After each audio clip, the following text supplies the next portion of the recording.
você pode quebrar as barreiras, você pode ultrapassar e vencer. Campeão, vencedor, Deus das asas, faz tempo. Campeão, vencedor, essa fé que te faz imbatível e mostra o teu valor.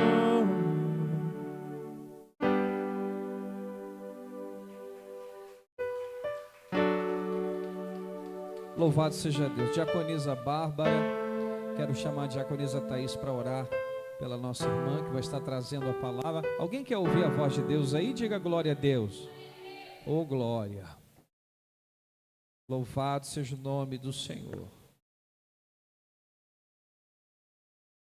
Glória a Jesus. Amém. Oremos. Senhor Deus e Pai, Senhor, eis aqui a vida da tua filha, da tua princesa, da tua ungida. Senhor, ela entende que é totalmente dependente de Ti. O Senhor já colocou, Senhor, uma palavra sobre os seus lábios. E eu te peço, Senhor, vai abençoando, Senhor. Vai ungindo a tua filha do alto da cabeça à planta dos pés.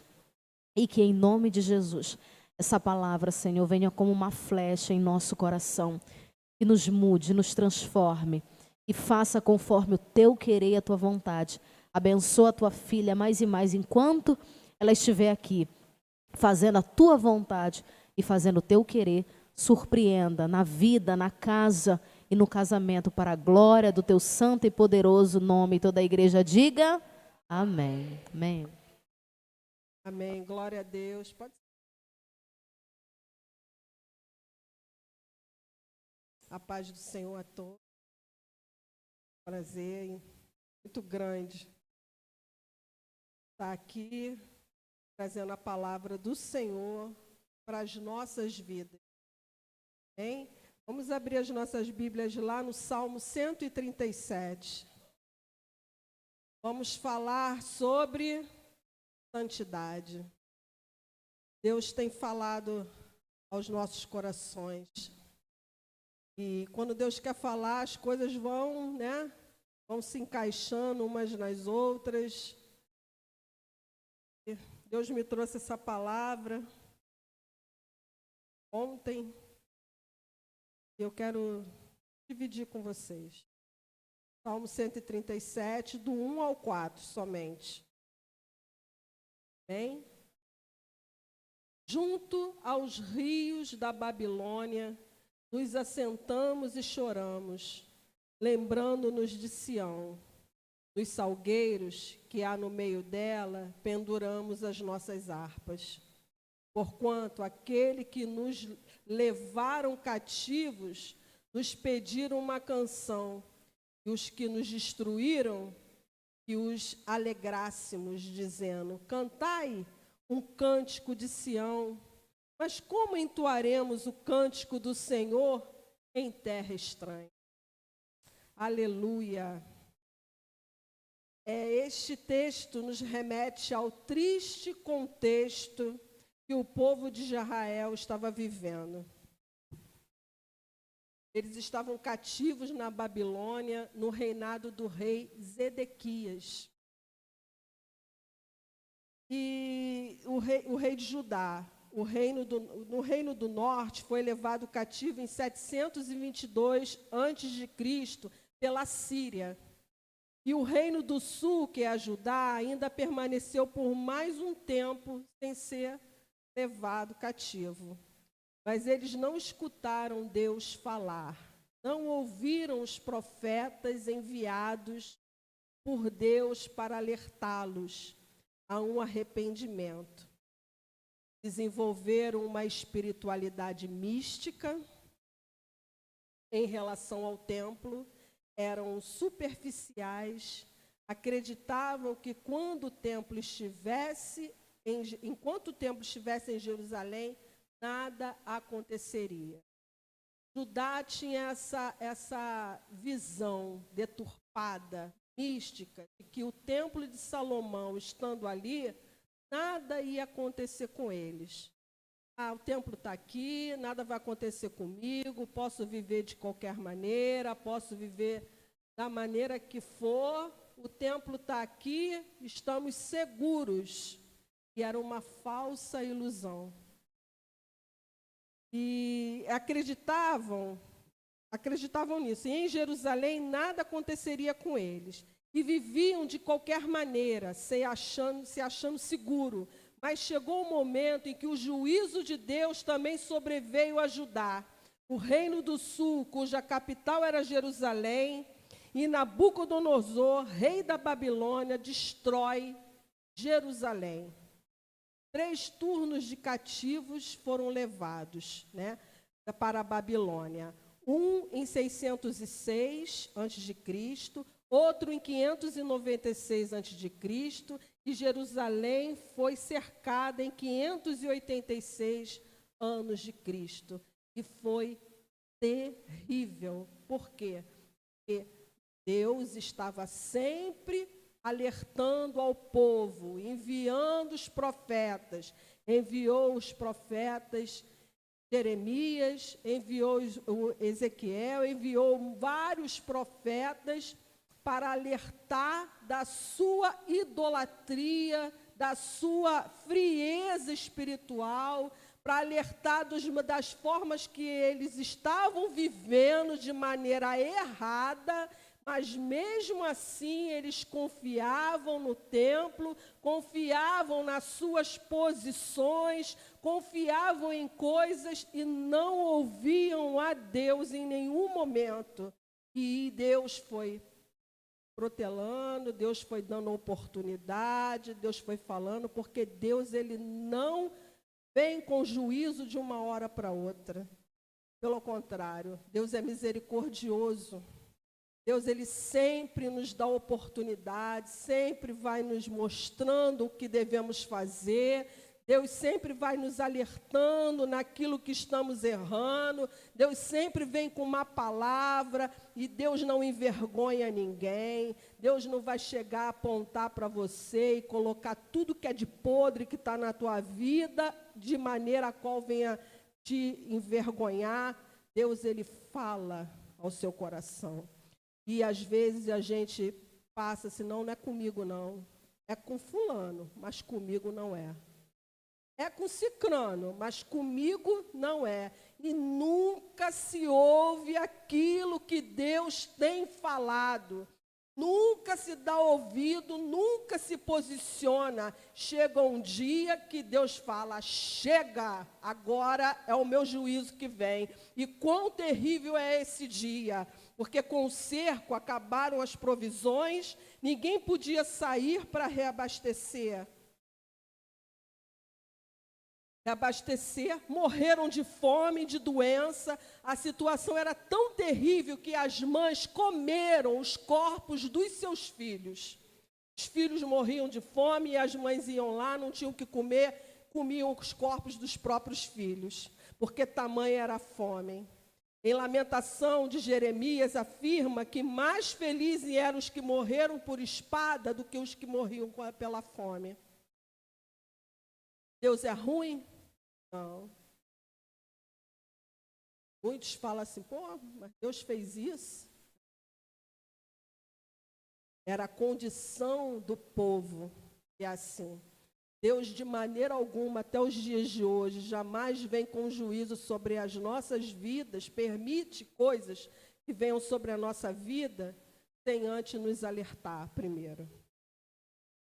Quando não tinha mais chance de resistência, Nabucodonosor entrou, destruiu os muros, incendiou o templo de Salomão, acabou com a cidade, transformou tudo em ruínas. Mataram homens e mulheres a fio da espada, violaram as jovens, pisaram como lama as crianças e os idosos. E levou cativos quem sobrou. O cativeiro durou 70 anos, porque Deus falou que duraria 70 anos. Foi um tempo determinado por Deus. E esse texto relata a dor das pessoas que viveram nesse cativeiro. Não havia alegria mais, a sua falsa segurança já não mais existia, penduraram as suas harpas nos salgueiros e não podiam cantar em terra estranha, porque a sua desobediência, a sua falta de comunhão com Deus, seus pecados, sua idolatria, os tinham levado àquele lugar. Deus os advertiu, mas eles não acreditaram, fizeram de suas adorações algo superficial, raso, e até o fim foi lamento, tristeza e frieza. Eu quero falar conosco, que a palavra ela corta aqui, vai para aí, a palavra de Deus é para nós. É o fato de eu estar aqui com o microfone transmitindo que a palavra não é para mim, ou que eu estou numa posição de superioridade. Pelo contrário. Eu quero falar dos perigos de uma fé superficial. Quero abordar alguns assuntos que têm levado a nossa geração à beira da apostasia, principalmente nos atuais. É muito atual isso. Porque a gente fala, foi tanto tempo atrás, 586 antes de Cristo, que Judá foi levado, mas hoje em dia as coisas têm acontecido também até piores do que aconteceu nesse tempo. Perigos que têm sido alertados por Deus para que nos leve a uma vida espiritual cativa e fracassada. E não temos nos apercebido, justamente porque estamos rasos na fé. Separei 3 assuntos que mais atinge o povo de Deus. São eles: o mundanismo, o entretenimento e a religiosidade. São coisas que massacram a vida do crente. O mundanismo na igreja. Do jeito que as coisas andam, quando somos enfáticos em ir contra a condição do evangelicalismo que tem acontecido aí, porque hoje em dia, infelizmente, não está havendo mais um posicionamento do povo de Deus. As pessoas estão vivendo a vida evangélica como se fosse uma vida assim, de oba-oba, uma vida qualquer. Eu vou à igreja, eu canto, eu louvo, eu estendo a mão, mas é só isso. A vida lá fora, onde realmente tem que se mostrar que é crente, vive normalmente. Aí as pessoas gostam de dividir, né? Porque a minha vida secular é uma coisa, lá na minha vida secular, como se as coisas fossem divididas. Como se houvesse uma vida secular e uma vida dentro da igreja. Isso não existe. Isso não existe. A nossa vida neste secular, porque estamos nesse século, ela é uma vida crente, uma vida de cristã, não há divisão. Não temos uma vida fora da igreja e uma vida dentro da igreja. Nós temos que ser uma só pessoa. Uma só pessoa em todos os que a gente vá. Essa condição de evangelicalismo mundano, somos tidos por fanáticos. Quando a gente toma uma posição, a gente é tido como fanáticos, radicais, extremistas, canonizadas, santarronas, né? Santarrãos. Por quê? Porque nos colocamos querendo que algo mude. Porque quando a gente fala alguma coisa, a gente está trazendo alguma coisa à baila, a gente quer que algumas coisas sejam organizadas, não é, pelo menos na minha visão, não é para que eu me sinta maior ou melhor que alguém, ou que eu tenha qualquer tipo de posição sobressaindo acima dos outros, não. É para que nós venhamos a estar num concerto, para que nós venhamos a andar de acordo com a palavra de Deus, para que venhamos a ser felizes. vezes, nós viemos viver uma vida melhor, uma vida mais reta, porque quando a gente tem um propósito de viver uma vida com Deus mais retamente, as coisas na nossa vida começam a fluir. Porque se a gente ficar vivendo de qualquer maneira, tudo trava. Tudo trava. Não adianta, porque tudo vai travar. Aí consegue, poxa, por que Deus não me abençoa? Por que as coisas não acontecem? Por que está sempre se retardando alguma coisa? Por que fulano é abençoado, dá testemunho e a minha vida continua a mesma coisa? Aí, culpa-se tudo, culpa-se Deus, culpa-se o irmão, culpa-se no fulano, a culpa é de cicrano, mas nunca olha para dentro de si e fala assim, a culpa é minha. A culpa é minha mesmo. Por quê? Porque eu sou uma pessoa assim, assim, assim, assim, assim. Não se olha. A gente nunca se olha. A gente olha para todo mundo. A culpa é de todos, mas nunca é nossa. E quando a gente se coloca nessa posição de querer ver as coisas mudarem, de querer ver as coisas entrarem nos eixos, às vezes a gente é mal interpretado.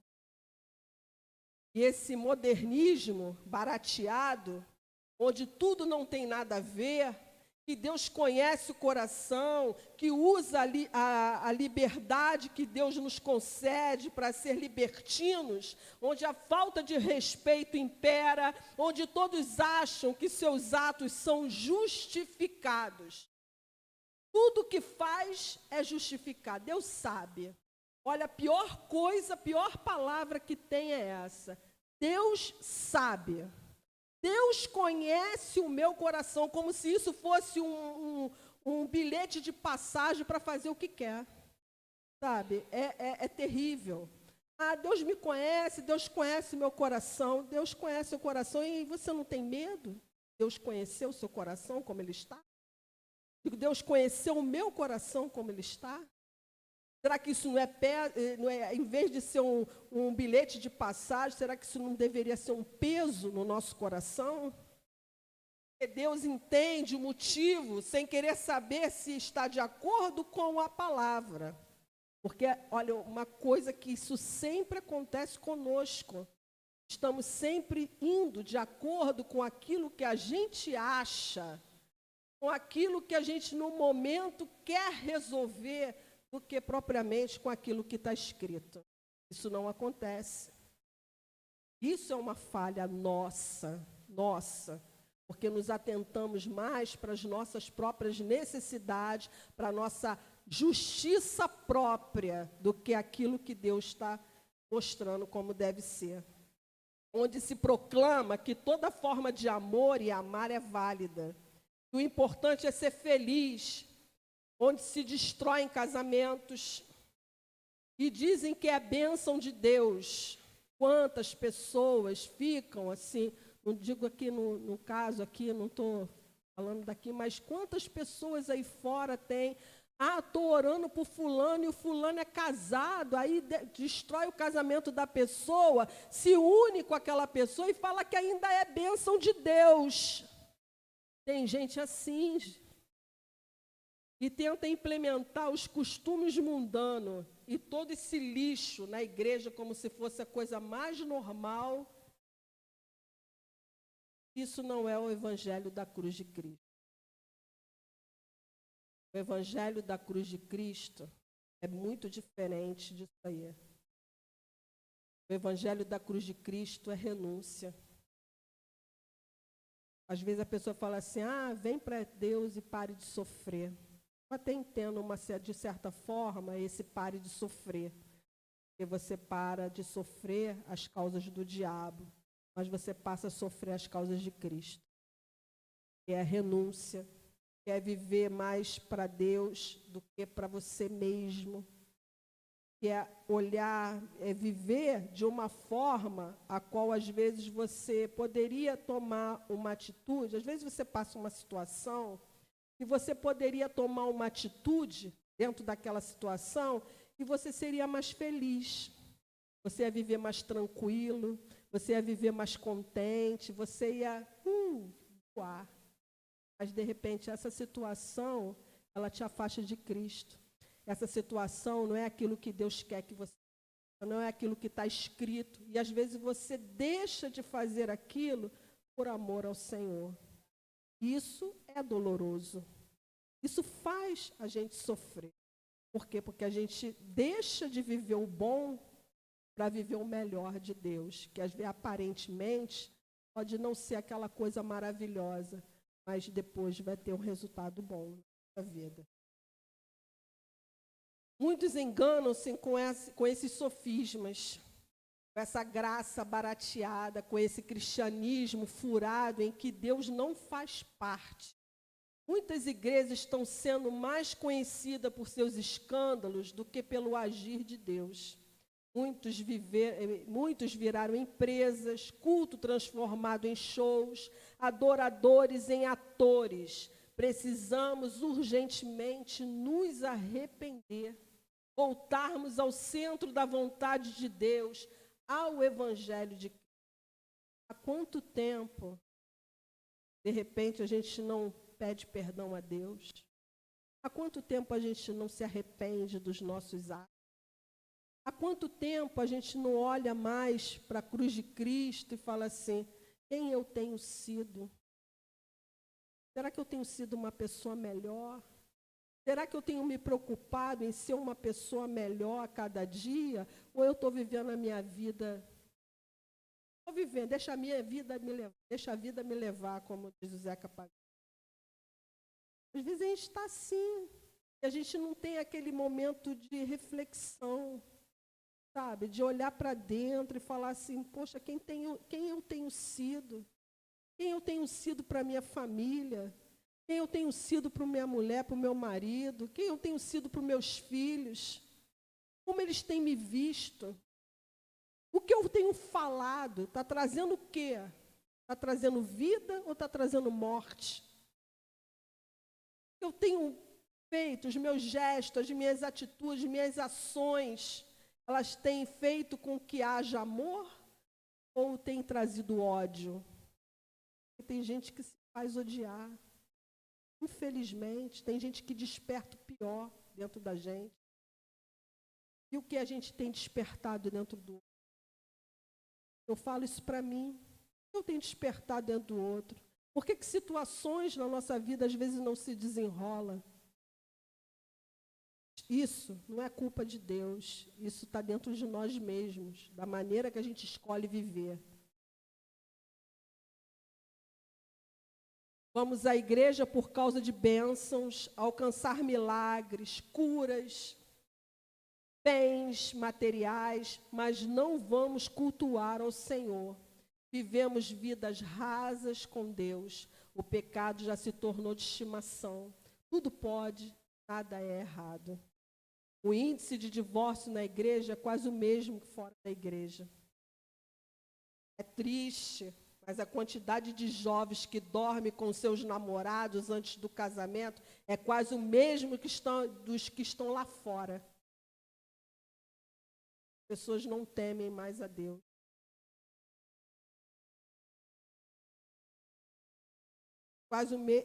As pessoas não têm mais temor, fazem o que querem, não têm mais pudor, não sentem mais o Espírito Santo alertá-las quanto a uma atitude errada, uma roupa inadequada, assuntos inconvenientes. A quantidade de crentes desonestos é absurda.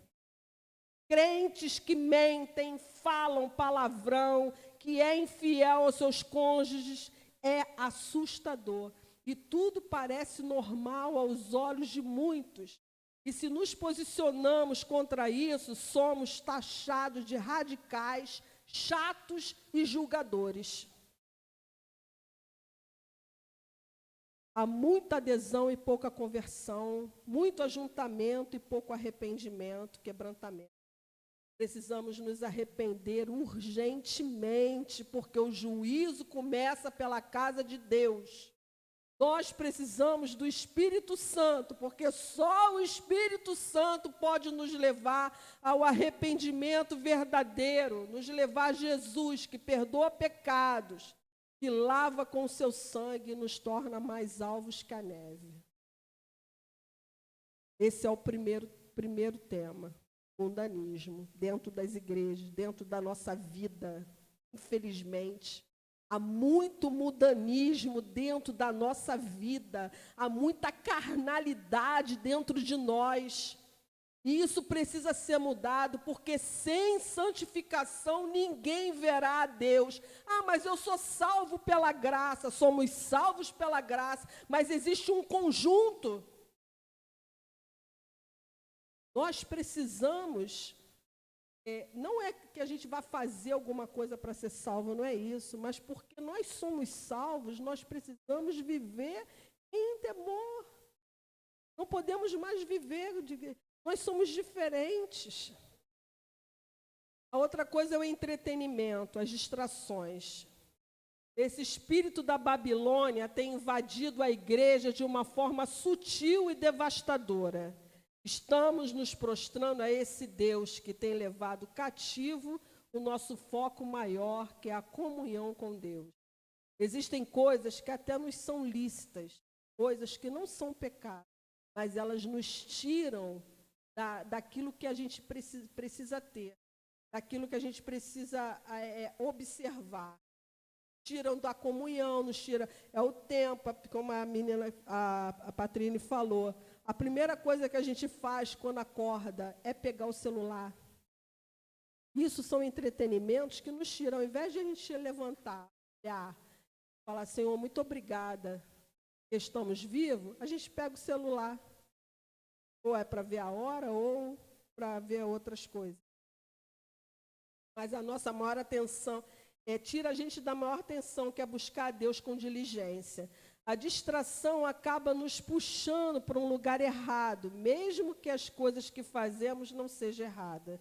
Precisamos de equilíbrio, temos deixado as distrações roubarem o nosso tempo, e é uma estratégia maligna. Ficamos presos a escolhas erradas, preferimos ficar antenados ao mundo ao invés de se antenar com Deus. Estamos tão viciados na internet, tão dependentes de Wi-Fi, que quando cai, a pessoa não sabe nem o que faz. O que acontece? Vou cair o Wi-Fi, o que eu vou fazer? Aí fica perdido, não sabe o que fazer. Não lê nem mais um livro. Desespero, as pessoas se sentem perdidas.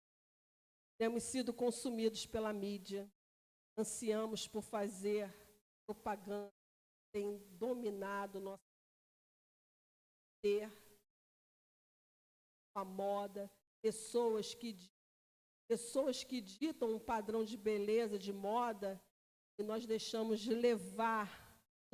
levar, fazemos disso a nossa meta de vida. Quando isso a gente não corresponde, né, quando nosso padrão de corpo, de beleza, de tudo aquilo não corresponde àquilo que a mídia impõe, as pessoas ficam desesperadas. Tanto é que muitas pessoas até morrem porque vão para qualquer quartinho lá fazer uma lipoaspiração, uma plástica, alguma coisa assim, e acabam morrendo em troca de uma vaidade, porque não se aceitam. Não se aceitam. Gente, nós temos que aceitar o nosso momento de vida. Eu tenho 52 anos, eu fiz já 10 agora. Já tive 26. 26 eu tinha um corpo. 52 eu tenho outro. Tive filhos. Nós precisamos entender o nosso momento. E às vezes as pessoas elas ficam desesperadas com isso. Elas sentem inveja, elas se destroem, elas agridem por causa disso, porque querem ser melhores que as outras, porque não se sentem bem com elas mesmas, frustradas, amarguradas, caídas. Por quê? Porque os seus objetivos não é a cruz de Cristo. Temos talentos, nós somos especiais naquilo que somos. Quando a gente começa a olhar para a gente e entende que nós temos algo em Deus, que é uma identidade, as outras coisas, elas ficam... Queremos ser melhores? Sim. É legal se vestir bem, é legal fazer uma ginástica, é legal estar um corpinho. É bacana, é legal, mas isso não tem que ser uma coisa que tire a sua paz. O sistema escolar atual tem persuadido nossos jovens, controlando suas mentes, ideias, formando marionetes desse sistema podre, levando jovens a lutarem, fazendo desses pensamentos estilo de vida, onde tudo é normal, sexo, drogas e rock and roll. É o que acontece aí. Os jovens, os universitários, estão assim, desse jeito. Querem viver uma vida lutando por causas que eles nem mesmo sabem o que é. Pegam para... colocam um estereótipo de alguma coisa que fala assim, mas isso aí é o quê? Eles nem sabem por que estão lutando, não tem a causa, ficam vazios. Aí as pessoas ficam vazias, com crises existenciais, acabam querendo o quê? Cometendo suicídio, porque não tem razão de vida. A performance tem substituído a adoração, a devoção ao entretenimento, e provavelmente a heresia mais destrutiva que envenena o corpo de Cristo é isso, é a performance. A ideia de fazer dos cultos a Deus uma forma de divertimento está longe dos ensinamentos do Evangelho. Precisamos voltar à essência da adoração. As pessoas têm que vir para a igreja não porque tem um show, porque vai vir um pregador, porque vai vir um cantor gospel, porque tem isso, tem aquilo. As pessoas têm que vir para a igreja porque tem Cristo aqui, tem transformação de vida. Aquele que sofre, não sofre mais. Aquele que não dormia, consegue dormir. Aquele que era viciado, já começa a ser liberto, começa a ter outra vida, começa a expandir, começa a ter metas. Começa a viver. A viver. Aleluia. E a terceira coisa é a religiosidade. É possível fazermos da nossa vida com Deus uma religiosidade. Quando isso acontece, corremos um sério perigo. Vida religiosa sem uma verdadeira comunhão com Deus. O que Deus espera de nós? Que nós o busquemos de todo o coração, evitemos valorizar a armadilha da religiosidade, a performance religiosa. Essas coisas não têm valor diante de Deus. E nos traz grandes prejuízos. As pessoas estão mais preocupadas com aquilo que aparentam ser do que realmente aquilo que ela precisa ser para Deus, não é para o outro. Não é para fulano ver, não é para cicrano ver, é para Deus ver. Porque, como Deus, uma vez eu até falei isso, como Deus não está aqui fisicamente, então a pessoa fica com aquela sensação de que Deus não está vendo. Aí começa a fazer o que quer, vive de forma aparente, né? Mas esquece que Deus sonda os corações. Ficamos apegados em manter uma aparência espiritual e esquecemos de que precisamos ser de fato espirituais. E isso pode ser externado facilmente, sem que percebemos. As pessoas veem quem somos. Às vezes a gente pensa que não, mas as pessoas enxergam quando a gente é superficial. Queremos parecer de Deus, parecer gente boa, parecer espiritual, parecer maduros, mas muitas das vezes não queremos abdicar de tempo para buscar a Deus no íntimo e deixar de parecer para realmente ser. Queremos parecer que damos bons frutos, não, mas a gente quer às vezes parecer dá bons frutos, né? Mas quando balança a árvore, o que cai?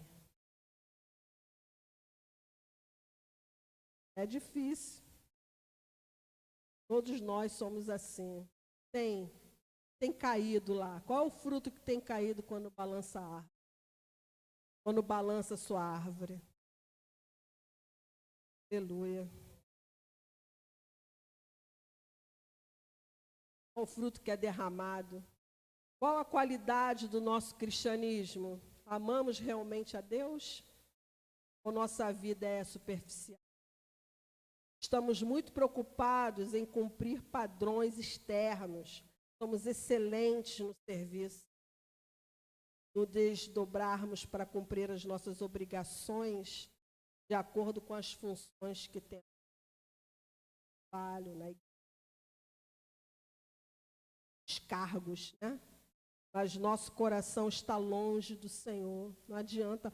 Fazer a obra de Deus é maravilhoso, mas não adianta nada a gente se esmerar, estar na igreja, fazer a obra de Deus e não ter vida com Deus. Deus não olha o seu fazer, olha o seu ser. Deus olha aquilo que você é, a sua motivação, aquilo que te move, é o que Deus olha.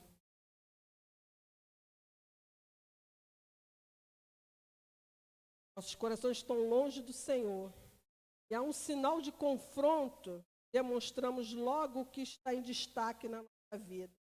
E muitas das vezes, mais a carne do que o espírito. Somos murmuradores, facciosos, presunçosos, caluniadores, vingativos. Não temos dentro de nós os frutos do Espírito Santo. Não buscamos sermos transformados de dentro para fora. A nossa preocupação, às vezes, maior é mais em fazer as coisas do que realmente ser transformado. Qual tem sido a verdadeira motivação do nosso coração? Estamos muito preocupados com a aparência de justiça, em mostrar que somos adoradores, generosos, fiéis, que somos muito bonzinhos, queremos holofotes. Mas Deus nos quer levar a uma profundidade muito além dessa falsa aparência. Aleluia. Sorrimos para as pessoas, mas no fundo não é isso que queríamos fazer. Com a boca bendizemos a Deus, damos uns glória, uns aleluia, falamos em línguas e com a mesma boca amaldiçoamos nossos irmãos. Metemos o sarrafo, julgamos, falamos mal, expomos a fraqueza. Estamos sendo levados cativos por todo esse lixo. Estamos frios, desatentos, não há alegria, não entoamos louvores. Nossas harpas estão penduradas nos salgueiros. Estamos em terra estranha. Adoração não é louvor. Engana-se muitas pessoas que acham que a adoração é cantar um louvor. Ah, eu vou adorar o Senhor. Aí coloca aquele som no último volume e está lá adorando. Adoração não tem nada a ver com louvor. Adoração tem a ver com a vida. Tem a ver com aquilo que você derrama. Isso é adoração. Que isso esteja dentro do nosso coração. Para que quando a gente for cantar um louvor, esse louvor realmente saia com conteúdo, sabe? Não seja uma coisa qualquer, não seja da boca para fora, mas que tenha realmente um conteúdo. Mas Deus está pronto a nos erguer, nos fazer voltar ao primeiro amor, a sermos de Deus de fato e de verdade, nascidos da água e do Espírito, nascidos de novo, novas criaturas, lavadas e remidas no seu sangue. O Espírito Santo quer nos levar ao arrependimento, a reconhecermos que precisamos da sua ajuda. O Espírito Santo, ele quer nos ajudar. O Espírito Santo não quer que isso seja uma condenação, um apontar de dedo, não. O Espírito Santo, ele traz essas reflexões para quê? Para que a gente venha mudar, para que a gente venha reconhecer os nossos erros e falar assim, não quero mais ser assim, eu preciso mudar. Eu preciso ser diferente. Até quando eu vou viver dessa mesma forma? Até quando eu vou ficar aqui neste mesmo ciclo? Passa ano, sai ano, a mesma coisa. Não consigo ser diferente. Meu ministério não cresce. Eu não consigo avançar. Eu não consigo sair disso. Eu sou sempre a mesma pessoa. Ah, mas por que Deus não faz isso? Isso está em nós. Nós precisamos tomar atitude, o Senhor nos ajuda. Mas nós precisamos tomar uma atitude de posicionamento diante de Deus. Primeiro, o que é posicionamento? Não é chegar e falar assim, não, a partir de hoje eu vou ser diferente. Não é isso.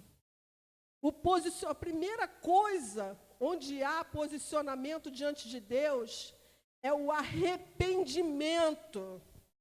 Não adianta você falar que quer mudar se você não se arrepender, não reconhecer de fato e de verdade quem você é, sabe? Ter um reconhecimento daquilo, fazer, como o pastor Elício fala, um raio-x, sabe? Um reconhecimento daquilo que você tem sido e falar assim, eu sou errado, eu sou culpado, eu preciso mudar e se arrepender. E quando isso acontece, o Espírito Santo vai lá e te renova e começa a te dar força e você começa a fazer tudo diferente. Isso precisa acontecer dentro da nossa vida. Precisamos reconhecer isso para que o Senhor nos ajude, porque não conseguimos sozinhos. Nós sozinhos nada podemos fazer. Deus quer nos fazer voltar à prática das primeiras obras. Reconstruir o muro que foi destruído tantas coisas. Vinde, voltemos ao Senhor. Escrito na palavra de Deus. Porque Ele nos despedaçou e nos sarará. Deus, às vezes, Ele vem, parece que está nos despedaçando,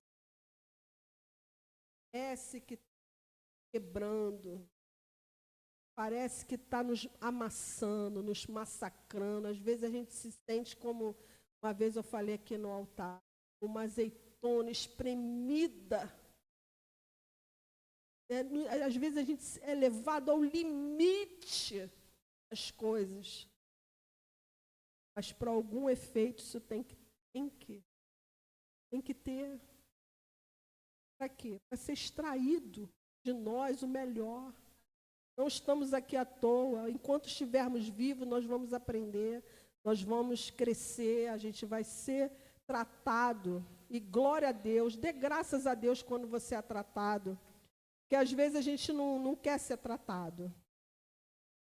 Mas a palavra de Deus fala que quando Deus ele nos exorta, quando Deus ele nos corrige, Ele está sendo pai. O rejeitado, o abandonado, não tem pai, não é corrigido. Se você está sendo corrigido essa tarde e noite, louve e agradeça a Deus, porque Deus ainda vê que em você pode haver uma coisa melhor, pode ser extraído coisas boas, que você pode dar muitos frutos ainda para o Senhor. Amém? Essa é a palavra que eu queria deixar para vocês. Obrigada pela minha oportunidade, em nome de Jesus. Amém?